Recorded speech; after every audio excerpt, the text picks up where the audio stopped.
This is Straight Good Just Alexander, and I'm down to dunk. This is Jay Will, and I'm down to dunk. They had.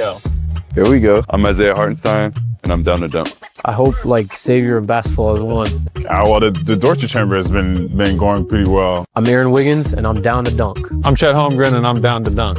I'm Mark Dagnall, and I'm down to dunk. He just does a big smile and I feel blessed by God to be here with down to dunk, be here with you. I'm Alex Caruso, and I'm down to dunk. I'm AJ Mitchell, and I'm down to dunk. This is Isaiah Joe, and I'm down to dunk. Oh, jeez. Are you going to sing it good enough for me to guess it, or? Panhandle. Jeez. I'm tweaking. Name 2 famous Oklahomans. Myself and Jalen Williams. Is that a crazy answer?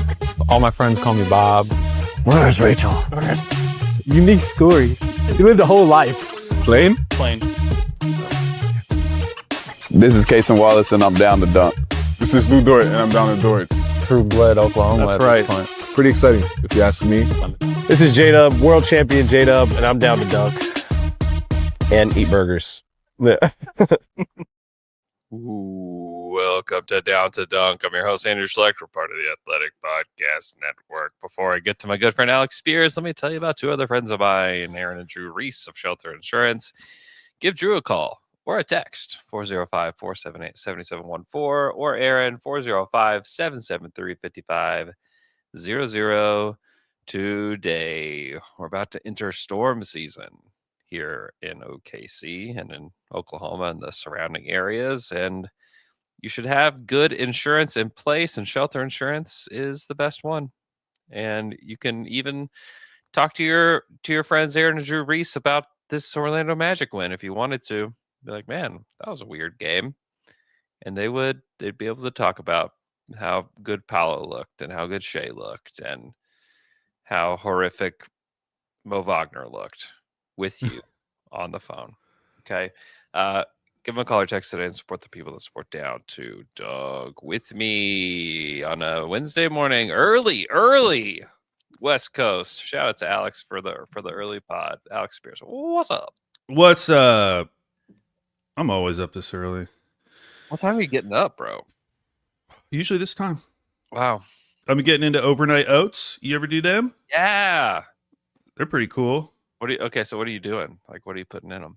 I do oats, chia seeds, yeah, yogurt, yeah, milk. This is all dairy free because I can't do dairy. Mm-hmm. And then in the morning, and honey. And in the morning, I put granola on top. Ooh, nice. No fruit? No, I don't have any fruit. Dang, they don't have fruit out here. No fruit. There's no fruit. Only veggies. There's no fruit. Yeah. I put some blueberries in my overnight oats sometimes. Yeah, that makes sense. That's good. It's really good. Last night, this is probably the first time I've felt this for a fan base, but I felt really sorry for the Orlando Magic fans because why? Because the Thunder gave them almost too much hope during this game. After they came back, they were down 18. It felt like this game is over. They came back and they had the lead, from really large stretches of that third quarter. It was what's happening here? The Magic looked like they had completely stolen momentum. They kept hitting big shot after big shot. And I think that the Thunder just gave them a little bit too much hope in this one. And the Thunder, I don't know. I never felt like the Thunder were actually going to lose this one. But, if I was a Magic fan and I saw some Magic fans online that were getting too pumped up in the third quarter. About beating. Oh, that's sad. The good thing, I don't. You probably didn't watch the Magic broadcast, but they have a new shirt that I really want. They have a Magic shirt because their 2 announcers are these 2 old guys. Yeah, and one of their segments is called "Is This Anything," where it's basically just a chance for one of the announcers to just find a random stat.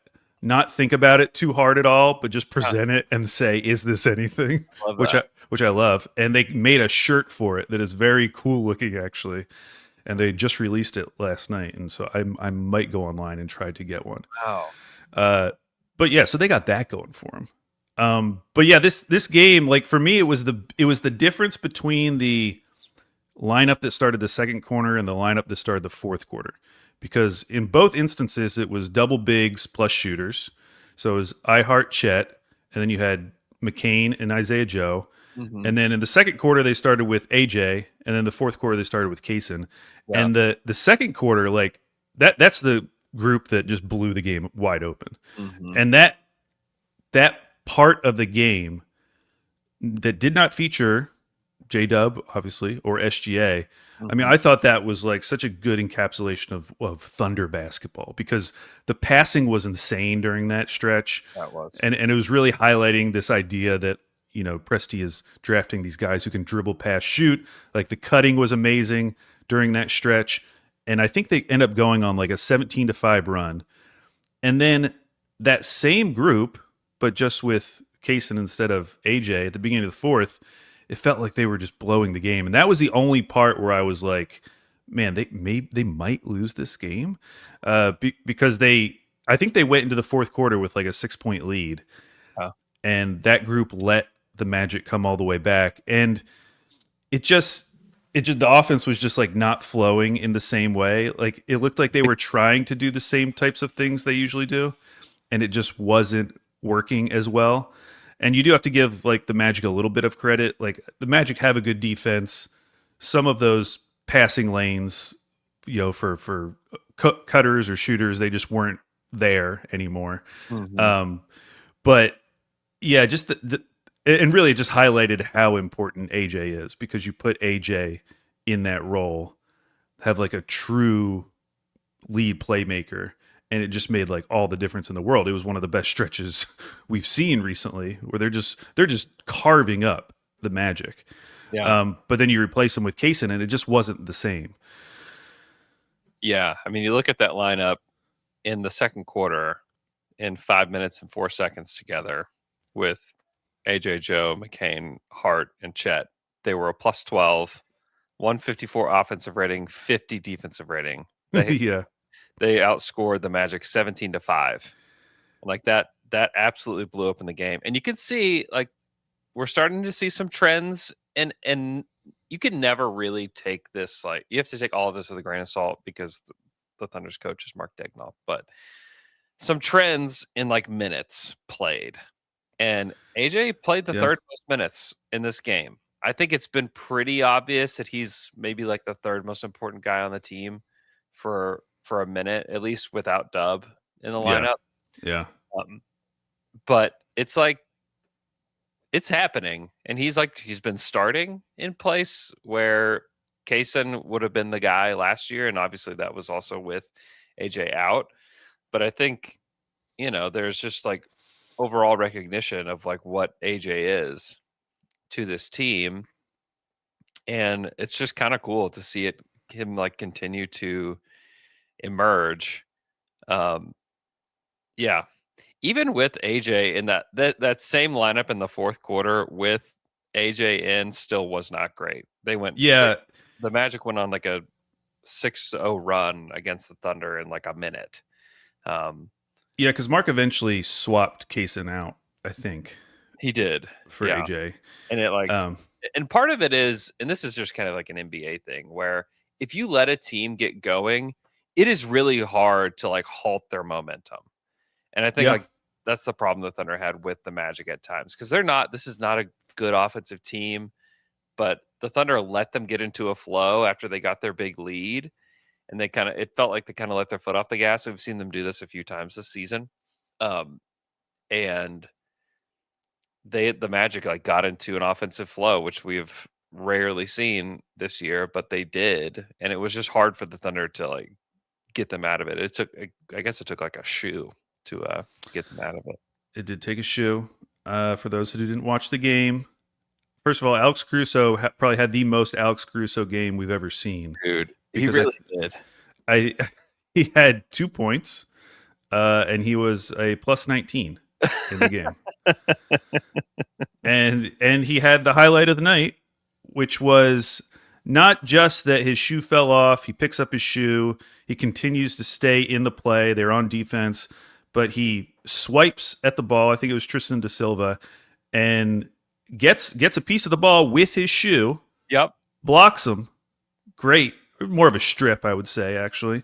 Yeah. And Mark learned a new rule because you could see during the replay the ref go up to Mark, and I believe you could read Mark's lips saying, "That's a rule," or like, "That's the rule," like something like that, because it ended up being a goaltend and a technical. So not a good play. I did love the part where right after it happened, Caruso's under the basket, and it looks like he's saying, "Kick ball, kick ball, it's kick ball." Well, like, yeah. It's like, what are you doing, dude? It's really, really funny. Then afterwards, he's like, if I knew that it was going to be goaltending and a technical, he's like, I definitely wouldn't have done it. Well, good to learn it now. I mean, yeah, who knew that? Like, did anybody actually know that rule? Because I don't have any idea. Like, what happens if you take your? Because I mean, it makes sense. It does make sense. Yeah, take your shoe off and then start using it. Yeah, because I mean, we need to come up with new ways to defend Wemby, and that would have been a top choice. Everyone, take your shoes off to give you some extra wingspan. The Thunder all add to their wingspan using their shoes. It's like, why walking out here with a size 50 shoe? He's like, he's just wearing clown shoes.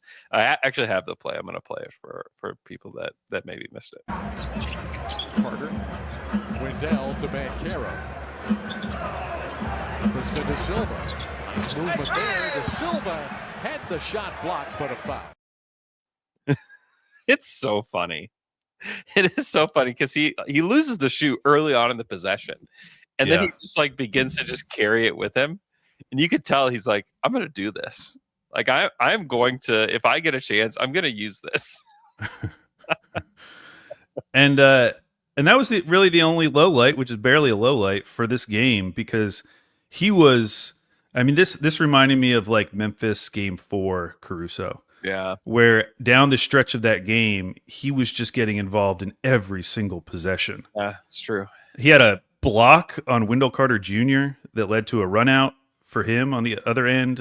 He was just huge down that stretch, and again, only scored 2 points. Yeah, they just need him. Like it's becoming obvious too. Like he's just somebody that just helps you win basketball games. Like he's just gonna find a way. Yeah, like his rebounding was great yesterday. Obviously, like the steals and just like being active, he just fills in so many gaps. Whatever they really needed it yesterday, like in a pretty big way. Yeah, he's a master of chaos, and he is. Last night, once it got turned on, like when he came back in, it was like, wow, this game's over. Like Caruso's ending this. Yeah. Shea with a 40 piece, 45 and 2. He had 4 steals last night as well. Shea was, especially in that third quarter, was just unbelievable. Yeah, third quarter, 8 for 10, 19 points. And it was hugely needed because that was when Paulo really got hot. I mean, Paulo had a great game, but he scored 15 in the third quarter. And for SGA to not only match him, but surpass him was just huge because it was that point of the game where, the Thunder had gotten up, I think it was like 45-27 or something like that. And then the Magic had come all the way back by halftime. And so then you're starting this third quarter. It kind of feels like the Magic had the momentum at that point. And so this third quarter was just kind of holding them off. And SGA just took over the game. He really couldn't miss. Yeah. And he only took 1 free throw during that stretch too. So it was all shot making. Yeah, he was like in his bag during that stretch. It was really, really fun to watch him. Overall he had a great game. I mean, he 40 points on 51% from the field. I mean, he's like, I mean, he is like the modern Michael Jordan in like so many ways, minus the highlight dunks. Like he's just like, I mean, Mark always says that he's surgical. Like he really is. Like he's so precise. He knows what he's doing on almost every play. I mean, yesterday it's cool because I just couldn't help but think of like how many like Thunder players have played well like in Orlando. Like I just like think back to like the way that Russ and KD used to play when they were. Yeah, those were some fun games. And like seeing like Shea go off for 40. I think that's his 6th 40-point game of the season, which is very cool. It was just really, really cool. Yeah, these teams obviously have no like bad blood or any history, but there are history of some really good games. Yeah, like very high scoring individual games too for Yeah. Jeet P or GTP8 says Florida dunker here. There were several people tweeting at me yesterday that they were at the game and they're down to dunk listeners that are in Orlando or in the Florida area. So very cool. Florida dunker here. There were so many OKC fans at the game last night. Even heard some OKC and SGA MVP chants. You could hear them on the broadcast too. Like that's crazy. that is wild. Like, another reason to feel bad for Orlando Magic fans is like you're getting these chants. And when you're a team, especially whenever you think about what that team was supposed to be this year. Yeah. Yeah, and they've been much better as of late, but that loss to Atlanta was really rough. It was really bad. The score ended up looking way closer than that game was. Yeah. But I mean, they basically got blown out in that game and then lost tonight. Now they're still hanging out in 6th, which is fine. If they can finish the season in one of the top 6 playoff spots, it's still like a fine season. But yes, based on how we were talking about them coming into the year, I mean, I definitely took their over and their over was very high. I know. Yeah, but that also, I was going to say this game also much closer than what the score indicates because the Magic scored 6 points in 6 seconds. Yeah, at the end of the game, which was just like, what in the world is happening here? Chet makes a free throw to put the Thunder up 113 to 102, like 11 points, and then De Silva hits a 3. Shea turns the ball over, and then Bane hits a 3 at the buzzer, and then it ends 113 to 108. So, anybody that had like money on the Thunder covering, I'm sure that they were losing their minds. I don't know what the line was, probably like 10 or something, but it's like probably losing their minds on that one. That phenomenon though of just away arenas having lots of Thunder fans, like that is a real thing. I mean, I'm always blown away when I go to the Blazers game by how many Thunder fans there are in the crowd. And I felt like last night, I was watching the Magic broadcast, every time they cut away, you could always find one Thunder fan in like the close-up crowd shots. You could always see one. So I definitely think, the winning a championship helps with that significantly. I'd say so. I mean, after the Warriors won, like you just all of a sudden that game, wow, there's a lot of road fans, a lot of away fans, Oh, yeah. So it's cool though that that's happening with Oklahoma City because I don't know, even though it's obvious now, I don't know if I would have guessed that would have happened. Mm-hmm. That Oklahoma City of all places would have this. But to be fair, I mean, I've told the story before. Like when we moved out here, and my wife's a middle school teacher, and so we moved out here in like 2012, and she went to her first day of school, and there were so many kids in OKC jerseys. Like Kevin Durant and Westbrook were so popular at that time, and kids were all wearing the KDs. Like this franchise really has had wide appeal for a very long time compared to their market size. Yeah, it's very cool that they've had this many good players is really just kind of mind-blowing when you think about the history of the team. Like everybody that's put on a Thunder jersey, like you think of you have the mega stars, obviously, with Russ and KD and Shea, but like you have Paul George, who's a great player. You have Carmelo Anthony, you have Chris Paul, Deion Waiters, Danilo Gallinari. Gallo, that was I just wish that team could have won Game 7. I know. That team deserved it. If Dort hit the corner 3 and didn't get blocked. Yeah. That would have been amazing. Speaking of Dort. Oh. I just wanted to say, like, what's been going on is pretty unique. I was looking back through his game logs and looking at him playing under 20 minutes. So the last 4 games where this has happened were this year, obviously, and they were all close games. like relatively close, like a game like tonight, like pretty close. Before those last 4 games, the last 6 times Dort played under 20 minutes, they were all massive blowouts. Yeah. It was like the game against Portland when they won 139-77, or like there was a huge, like a 40 point win over Dallas last year. Like this is not normal for Dort's history with the Thunder at all, for him to be playing this few minutes in games that are relatively close. Yeah. And I think it's super interesting, obviously, going into this summer, or even just going into the playoffs, but going into this summer and thinking about the future of this team. Because for years, he was just a guy where it's like he's probably playing 30 to 35 minutes every night. Yeah. Yeah, I mean, let's see. He's only had 4 games where he's played less than 20 minutes this season, and 2 of them have happened recently. Yeah. Well, back to back, these last 2. Yeah, and in close games, like you said. And so, like, the other ones were Clippers, like a blowout against the Clippers where he played 14 minutes. That was in November. Yeah, November. And then in December, they played the Clippers again. That's funny. It's both the Clippers. Another blowout against Clippers then. So, honestly, for me, like it's so much to do with the offense, because yeah, as they have added more and more offensively tilted players, the difference between when they're on the court and what it looks like versus when Dort's on the court, like there are possessions now that just feel like a relic. They feel like, well, we shouldn't be watching this anymore. like it shouldn't look like this anymore. We have too many good offensive players to have possessions that look like this. And don't have to do this. Right, exactly. Like we don't have to do this anymore. And it feels like for as much value as he brings as like a one-on-one perimeter defender against star level players, like the trade-off is more obvious now.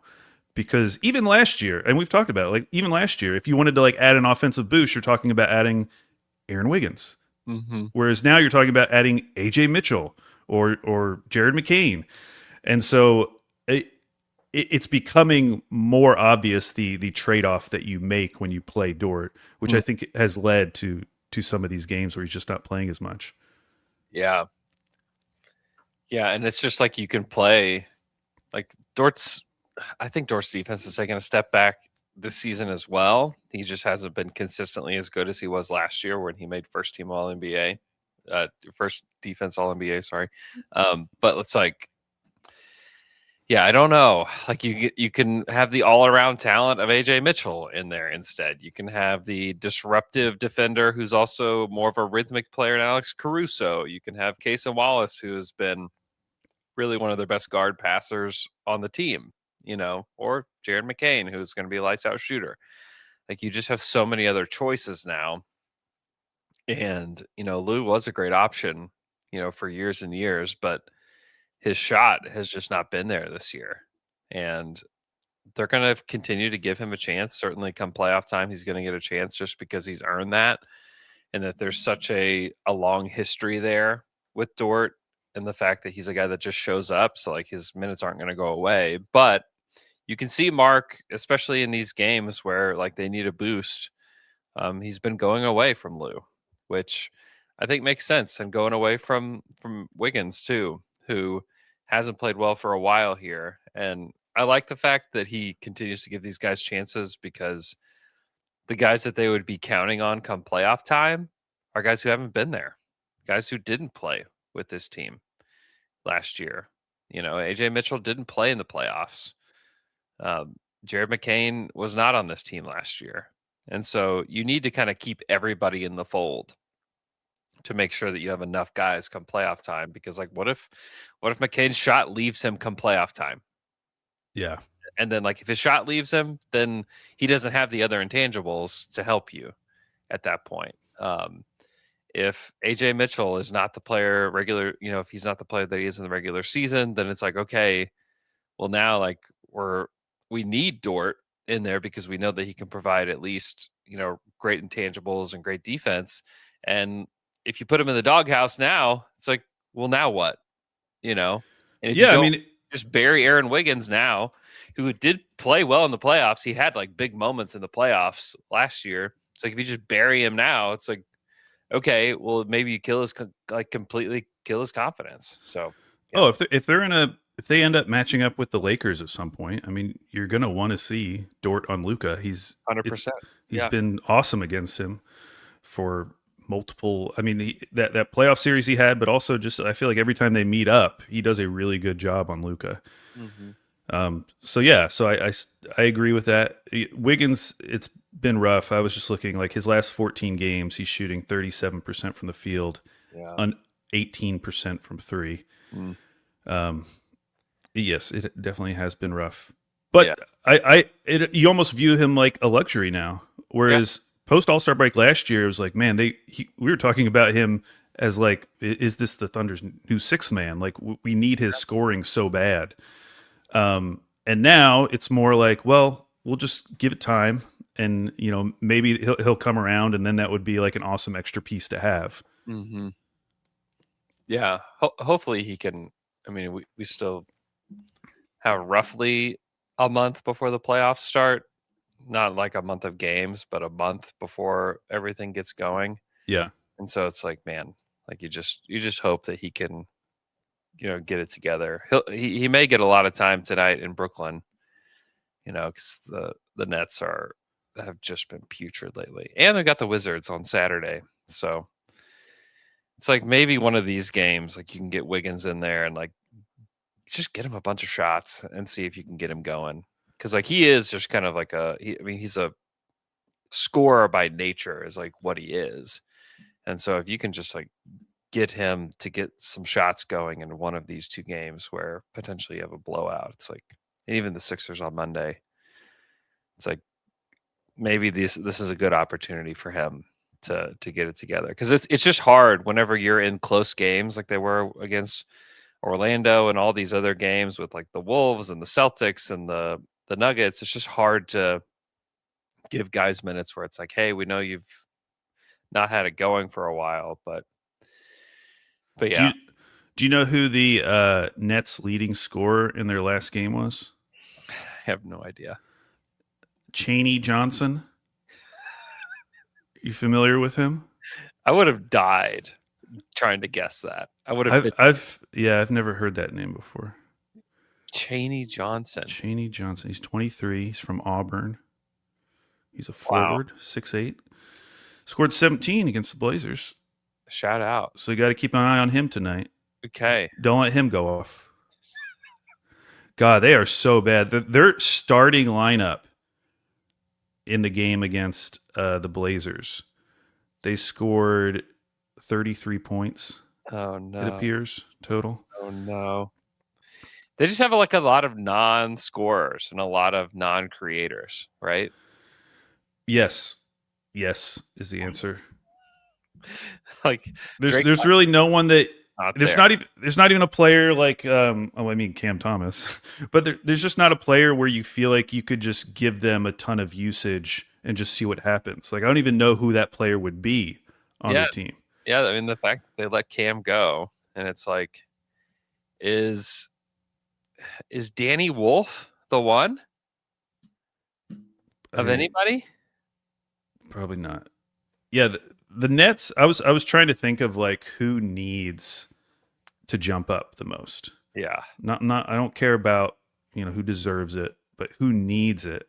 I do think Brooklyn has to be number one, because a lot of people might say the Kings, but like the Kings are in year one of whatever this is going to be. Yeah. And Brooklyn is in at least year two, but probably should be year three. Mm-hmm. And they don't have their picks starting next year. That's what I was going to say. It's like the fact that they don't have their pick, and if they got like pick 6 or 7 in this draft, that's rough. Whereas if you're Dallas and you end up, at the back of the top 10, it's not as bad because you have Cooper Flag and there's so many point guards in that range. Yeah.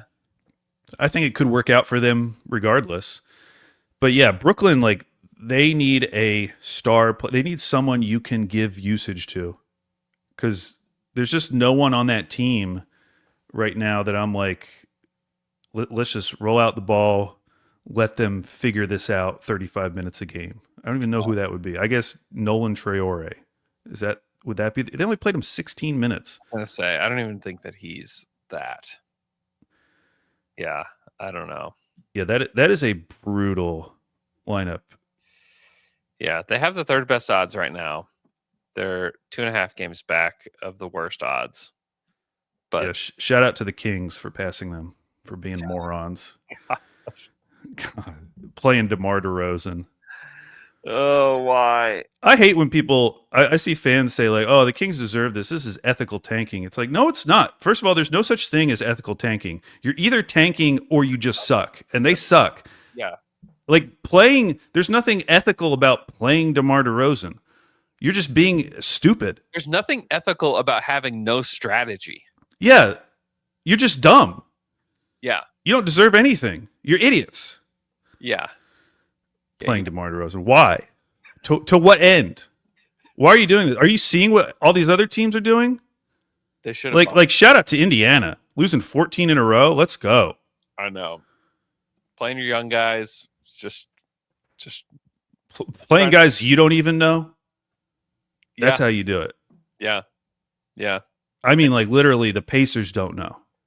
Pacers are like, who are some of these guys playing for us? Hey, number 3, get in the game. Yeah. Yeah, I mean the Wizards and the Pacers and the Nets are all doing what they need to do. And you just I really hope the Nets jump up. But yeah, just because I hope the top 3 is Washington, Brooklyn, and Chicago. God, there's so many West teams. Oh wait, I don't want it to be Indiana. That would be. Yeah. I mean, they could really take a. I mean, they're going to take a massive leap regardless next season. Yeah. But yeah, man, if they got like Cam Boozer, yeah, that would be good. Yeah, I just did a spin, and Chicago got number 1. All right, let's go Bulls. Go Bulls. The Jazz got number 2. The Kings number 3. The Sixers jumped up. No. Got number 4. The Pacers fall to 5, which means the Clippers get the pick. Yeah. And get a chance to get like Kingston Flemings or Darius Acuff or that'd be such a funny scenario, but I don't want it to happen. I don't want the Clippers to experience this joy, but it would be such an incredible move from their front office if it ends up that they got Darius Garland at that trade deadline and a like top 5 pick. I know. All right, let's give one more because I don't like this. This would be. I don't like this. I don't like this. Okay. Oh, that's terrible. Isn't that the Spurs? Yikes. Okay, Hawks number 1. The Wizards. Wait, is that the Hawks pick going to Spurs or the? No. It's the Hawks. The Hawks. Oh, the Pelicans. It's the trade. Oh, okay. Yeah, okay. So that's another one that I wouldn't care. Trade. Yeah, I wouldn't care if Atlanta jumped up. Yeah, as long as the Thunder don't lose. It'd be so bad if the Thunder got this lottery pick from the Sixers and it jumped up. That would be so rough. Oh, I hate this even worse. I like it for Brooklyn, but I would hate Dallas to jump up. Yeah. Yeah, 2 years in a row. Dude, it is going to be such a chaotic night. We need to do another live stream. Yeah. For the lottery because there's going to be like, I mean, if you just take this one, like the Jazz falling to 6, that is like apocalyptic. That is such a killer for them because once you get out of that top 4, look at it's all guards. It's all point guards. Yeah.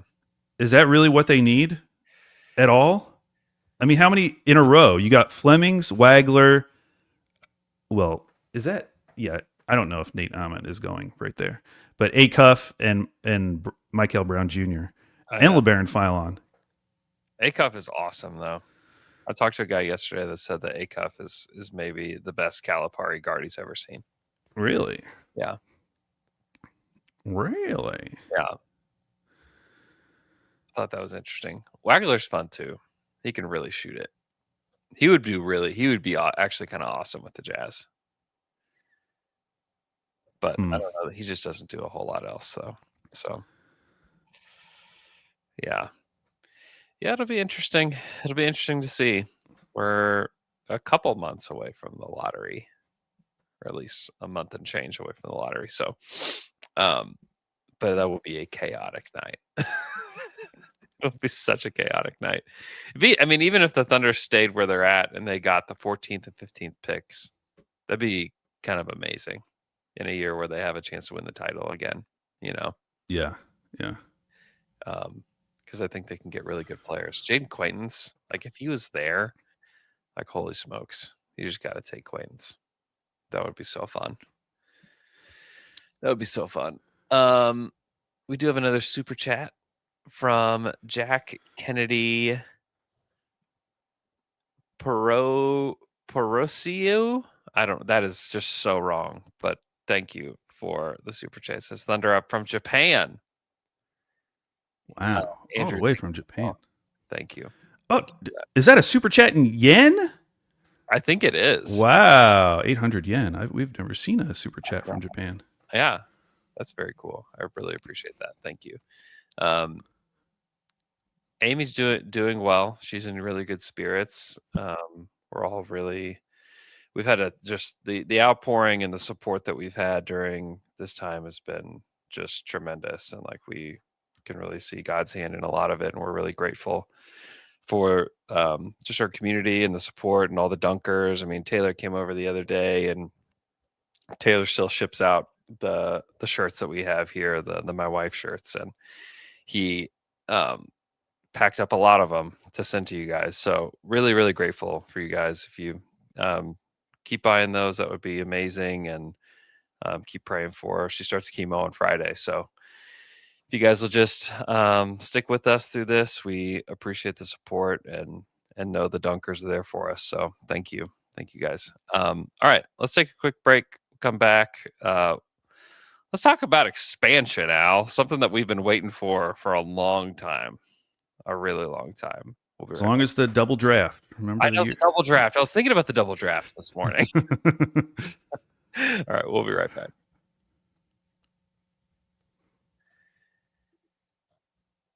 And we're back after that quick break. I want to tell you about my friends over at Bob Moore Kia.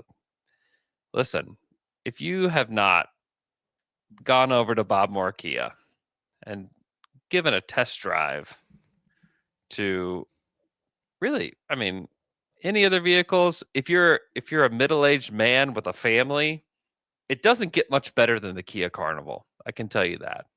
As somebody who's been driving a Carnival for a long time, I would say you need to get yourself in a Kia Carnival. Go test drive it, because it is just an absolute joy to drive. Right now, though, two vehicles I want to tell you about. The K4 you can get for $155 a month for 24 months. It's a very cool car. Go test drive it. Tell them the Down to Dunk sent you. You can also test drive the Seltos for $279 or $297 a month. Right now over at Bob Moore Kia. They've been great partners, and we really appreciate them. And we'd love for you to support the people that support Down to Dunk. They're over on Northwest Expressway in between Council and Rockwell. And it's a great dealership. Everybody's super friendly, super kind at Bob Moore Kia. They'll take care of you over there. So go over there today. Okay, Al. We got so many tweets just happened from Shams whenever things happen. I feel really? It's just like a series of things that are just like kind of all the same, but like it just keeps getting promoted. But Shams tweeted that expansion is likely going to happen. It's going to be voted on at the next Board of Governors meeting. And I wasn't terribly no one's surprised by the locations, Seattle and Vegas. That's what we've talked about for years now. It feels like it is maybe a little surprising that they would say it like right out of the gate, and like not give a chance to any other markets. But like here we are, and it looks like they're going to have 2 more teams that are going to cost between $7 and $10 billion, which is that's wild. crazy. The last expansion team, I think, cost $300 million. So, what did the Thunder cost? It cost like 300 million? Million. Yeah, I think someone said that the amount the Thunder will get from this expansion will be more. It will pay for that original price. Wow. That's crazy. Yeah. That is so crazy. Yeah. We get that. We also get our own basketball reference page. Totally. That's very cool. Very, very helpful for StatHead, because I used to have to set a cutoff like of 08, 09 every single time I wanted to do Thunder trivia. You don't have to do it anymore. So it's big news for me. It is. It's big for all the StatHead guys. I'm just so excited that in our lifetime, because we were too young for the first expansion draft, or for that the last expansion draft, to get to experience expansion draft. Like when the Las Vegas Golden Knights joined the NHL and the Seattle Kraken, like I wanted to understand the expansion draft so bad. Like in that moment, I was like, man, I wish I was a hockey fan so I could understand this, just because the idea of an expansion draft is so cool to me. And there's been already hundreds of hours done by podcasts on expansion drafts over these last 4 years or whatever. And so to finally get one, I mean, the content leading up to it is going to be incredible. Yeah. Because we're going to really be able to talk about which players each team is protecting. There's going to be the backroom deals of whether teams are going to offer up picks so that you don't take their player. I did want to point out a few things, though, because I already see Thunder fans making their list of the 8 players they would want to keep. Based on the reporting, it seems like this would start in the 2028-2029 season. Yeah. Which would mean the draft would happen in the summer of 2028. If the rules are similar, and I think they will be similar, they might be slightly different, but one of the big things is that you can't draft restricted free agents. You can't, and that they don't even count as protected players.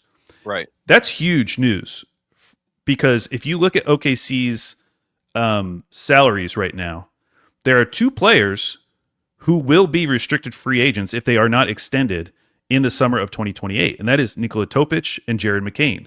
Yeah. If they do not extend them after year 3 and let them go into restricted free agency, they do not have to protect them, and they do not count as one of their 8, and then they can still treat them as a restricted free agent that summer. So the expansion teams could offer them a huge bag, which that would be bad too, but you would still have the opportunity to match it. So when you're thinking about your top 8, like they could get away with not protecting either Topic and McCain and still theoretically keep them.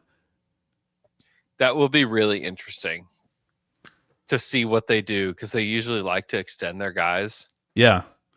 And if you would wait as a strategy to extend them is really, really fascinating. Yeah, because the benefit is what I just said, is that you don't have to protect them. But the downside is, like, what if someone loves Jared McCain and offers him way more, and you just lose him where you could have gotten him for like a little bit cheaper the summer previous, if you had just extended him. Yeah, my guess is that they would, if they wanted to keep him, they would still just extend him. That would and then the other thing is that you can't draft and also can't protect unrestricted free agents. Yeah.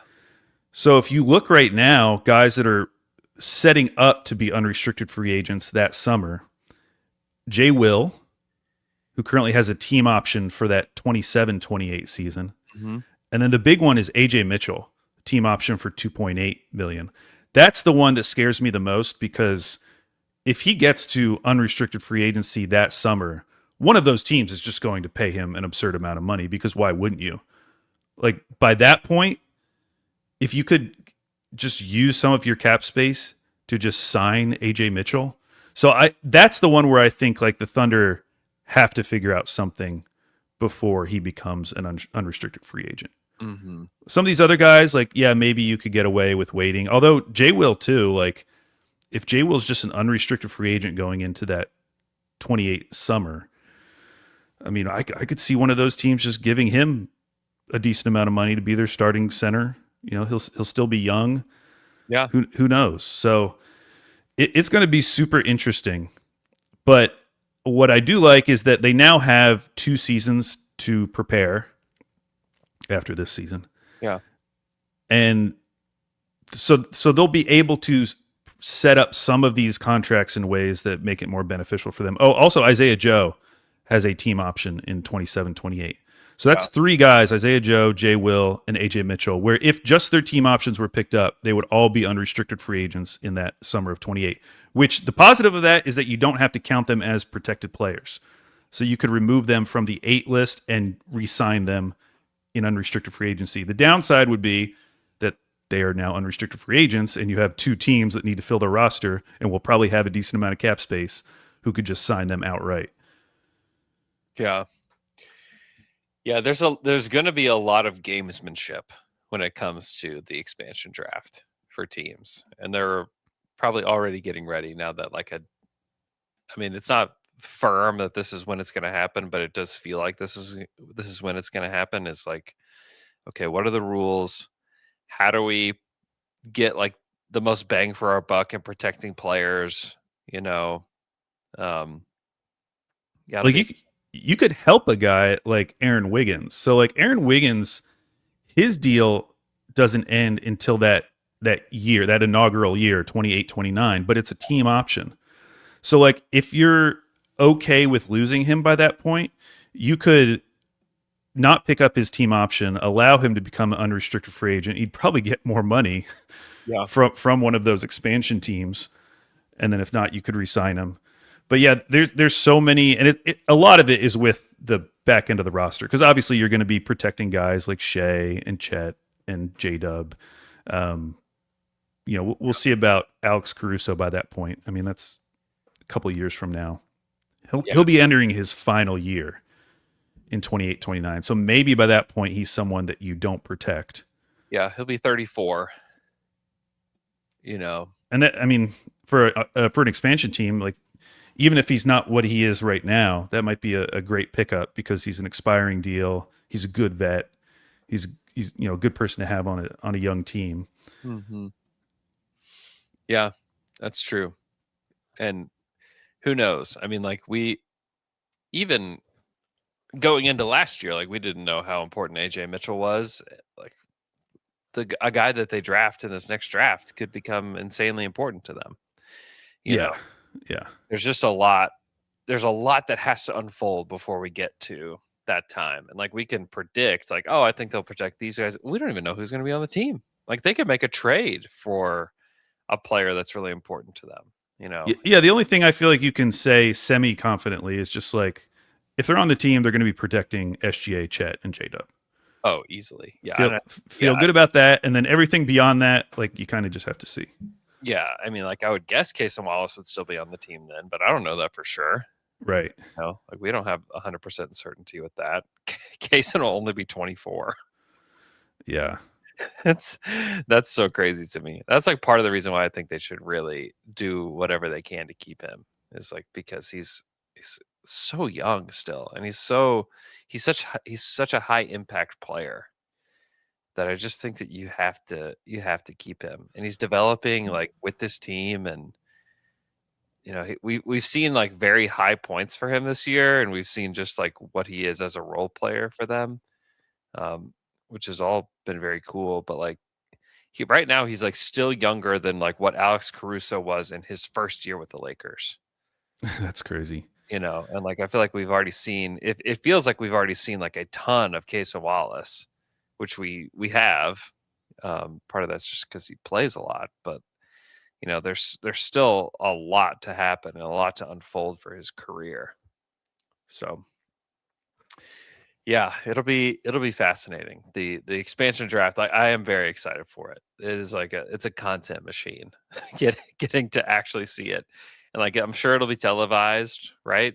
And it'll be like an event, you know.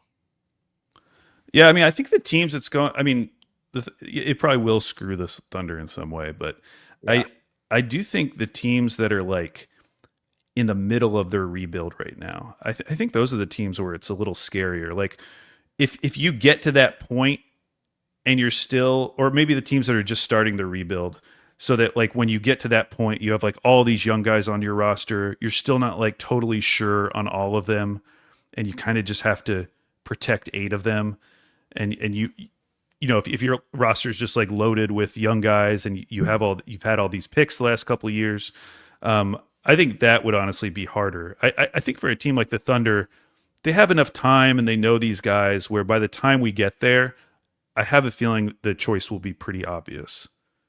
Yeah.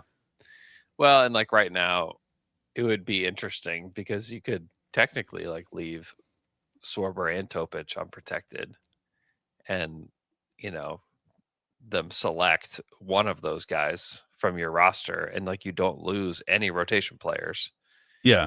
It's like a guy with like a lot of potential. Like I think both those guys have potential to be starting level players in the league, but we haven't necessarily seen that in OKC yet. So, and it may be, and I mean, honestly, it may not be like the worst situation for a guy like that, you know, because there's still a lot of questions around like, where do the minutes come for both of those guys? Like the jump that J Will has made this year, like it's not just like a guarantee that Sorber is going to jump in next year and just have a ton of minutes as long as iHeart's still here, you know. Obviously, this season it would have been great to have Sorber just because they've had so many nights where it's like only J Will is their big, and so it'd have been nice to just have him on the roster. But have you seen the Spotrac expansion draft? Yes, we've actually been using it for really? The Athletic NBA Daily. We did a pod where we protected did the protections. And actually today, here in a couple hours, we're going to do an actual expansion draft off of those selections. So, yeah, if you haven't seen it yet, on Spotrac, you can go and it lets you protect players on every team that you want to do and then actually run the draft itself with 2 teams. And it's pretty cool. And I would also say that, like, it's not like there's some, like, amazing player in this draft. Like, these teams are going to be so bad. They're going to be really bad. But they do really bad. Like, don't they get like second best odds or something in the lottery? The last time it was like they got the 4th pick, like the 4th or 5th pick in that range. But that was the other thing I wanted to talk about, which, okay, so this is the 2028 draft. If you have picks in the 2028 draft and this goes through, those lose a little value. Yeah. Because there's now going to be 2 more teams in the lottery that are just going to be placed there.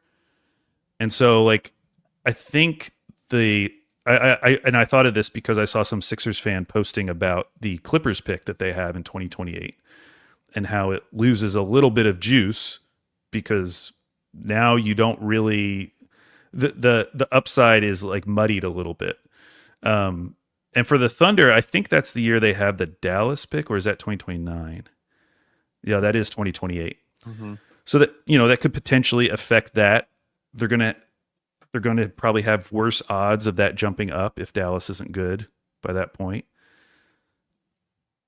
So it really changes the values of, I don't know if there's any like really juicy 2028 picks that are outstanding. I mean, I'm assuming Phoenix doesn't have theirs. Yeah. So it could affect that one, but yeah.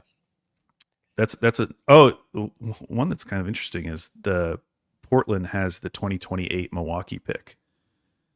Oh, yeah, that's right. Yeah, that is kind of interesting. Sad, but very interesting. Yeah. So now these teams have a few years to kind of prep for this. And I mean, as long as it's not sprung on you and it's like it's going to happen this summer, I feel confident that the Thunder are going to be able to position themselves really well.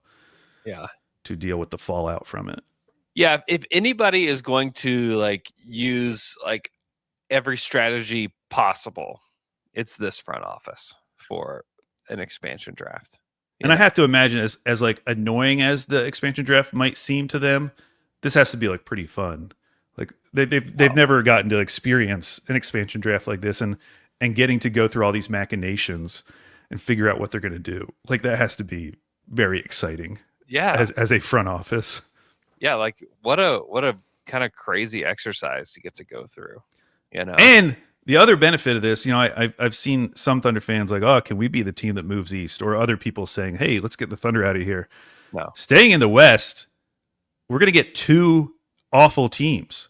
Yeah, that's true. We're going to swap out a Minnesota, probably, hopefully, probably Minnesota, with two terrible teams. Yeah. And as long as like Ant's still there, throw an Ant in the East. Great.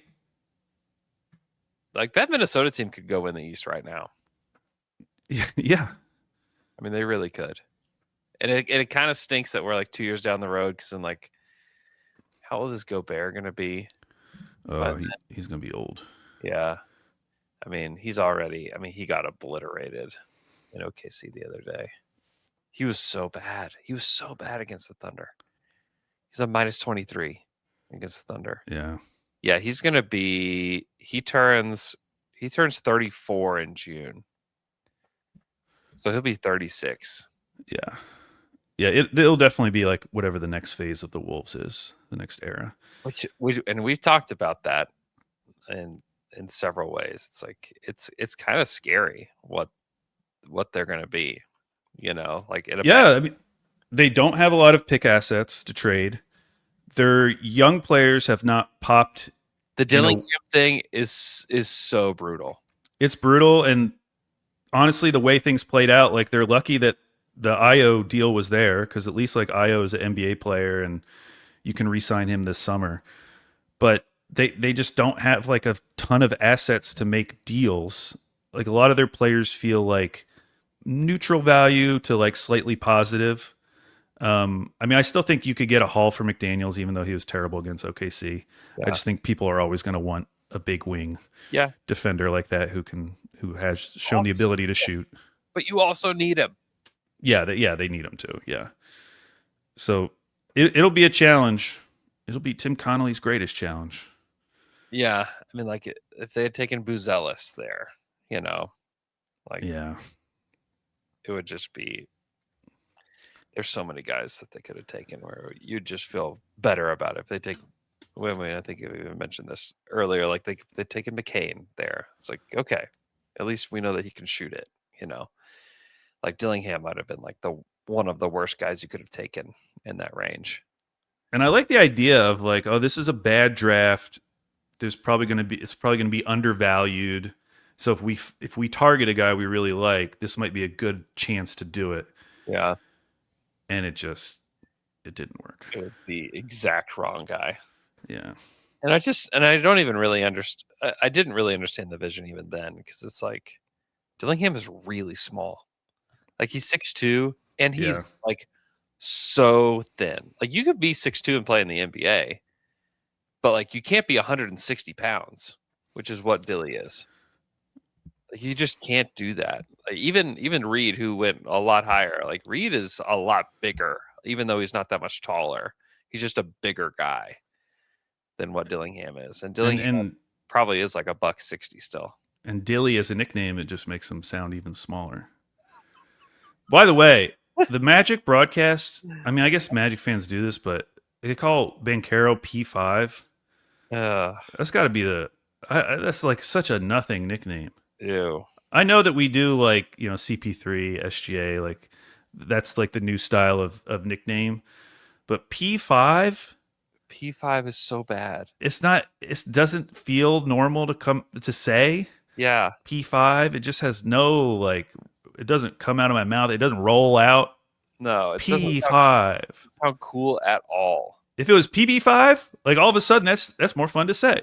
PB5. I still don't like it, but PB5 is better than P5. P5. Yeah, that's rough. They got to work on that. Yeah, I don't like that at all. I mean, I just don't like that setup. If you did that with any Thunder player's name and jersey number, are any of them good? C7? That would be chat. Chet had a great game yesterday, by the way. We haven't really mentioned Chet, but like I thought that he was really good. I think his rebounding has just been like noticeably better this year. And like yesterday, Yeah, there were. I thought he was really good. Yeah, we should say they killed them on the boards. I mean, I think they were plus 12. Yeah. And Chet had that huge offensive rebound. It was just him and 2 Magic players. Yeah. And it was towards the end of the game where he corralled it and then he got fouled and was able to go to the line. But yeah, Chet had his threes were so off in that game. He only took 2, but he started off, he took these 2 threes and it was like, this is way off. And he just stopped taking them. And I think he was like 8 for 12 outside of those 2 threes. Yeah. And was just finishing everything inside. And also looked a little bit more dynamic offensively inside against that team. Yeah. Yeah, it's true. Yeah, Lauren Suarez in the chat says C7 is a battleship marker. Okay. There we go. L5, that's Lou Dort. L5. No. Oh, you know what's a good one? What? Aaron Wiggins. Wait. No, I'm thinking of A24. I'm thinking of the movie. It's A21. Oh, yeah. Not as good, but A21 sounds kind of interesting. That's it. I-55 said anything? That has to be that has to be a road. That's a road. Sure. It's gotta be a road. B15 for Brandon Carlson. B15. That does sound like a bingo thing. J3 is that Jared McCain? J3. A25. Man, we're so close to A24. Yeah. C22. Yeah, it's not a good.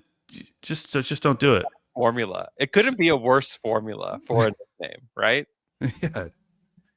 N44 for Nikola Topic. You think it'll catch on? N44. There he is. N44. Here he comes.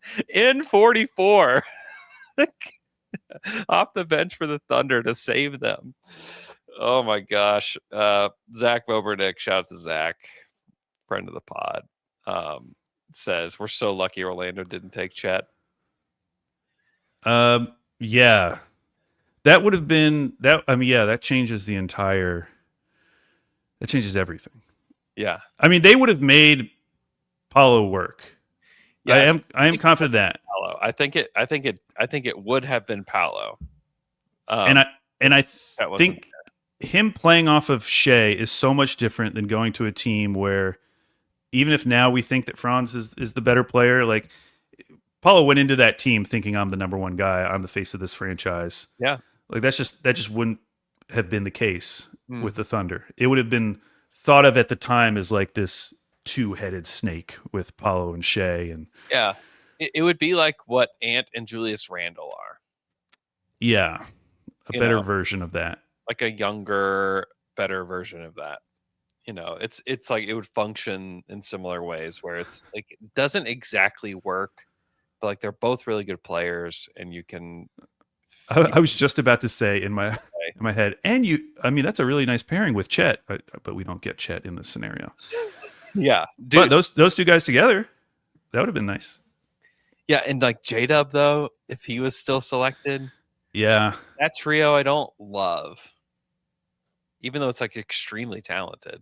Yeah, you know, but like the Chet piece just makes everything fit so well. Like it's almost like too ideal, you know, the way that it like all worked out. You know, the fact that they got Chet and J-Dub in that same draft, the fact that they traded for Shea, you know, like it's all just like fits really, really well. And they're starting to like find role players that fit well with them. And the fact that they drafted AJ and targeted him in that draft was like also just wild that they're able to get him. But yeah, Chet's versatility and his ease of, I don't even know what you would call it, but how easy he is to build around, where you just don't really have to think about it too hard. There's not many players where you can say, well, they can't play with Chet. Yeah. Whereas like if you're building around Banchero, I do think you have to think about like, well, we definitely need shooting. Mm-hmm. Well, he's proven he can play the 5. He did it for 82 games. Yeah. You know, do that. He can play he's proven he can also play the 4 next to Hart, and that he is going to be elite as a defender in either spot.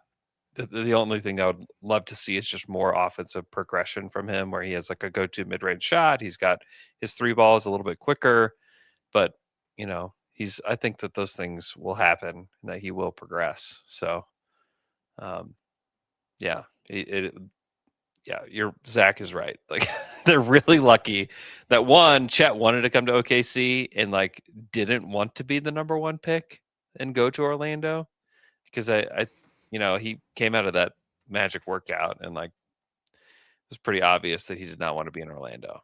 And so the Thunder are lucky that it all kind of played out that way, because he was kind of also like an Orlando Magic player that they've drafted, where they have great length and can play on both ends of the court. Paolo was really not like the typical Orlando Magic draft pick. This is a team that like drafted Mo Bamba with like the same vision as Chet. Yeah. So, all right. Thanks so much for tuning in to our show. We'll be back on Friday. Should have a normal fry pod then. Appreciate you, and we'll talk to you guys again on Friday. Hunt to the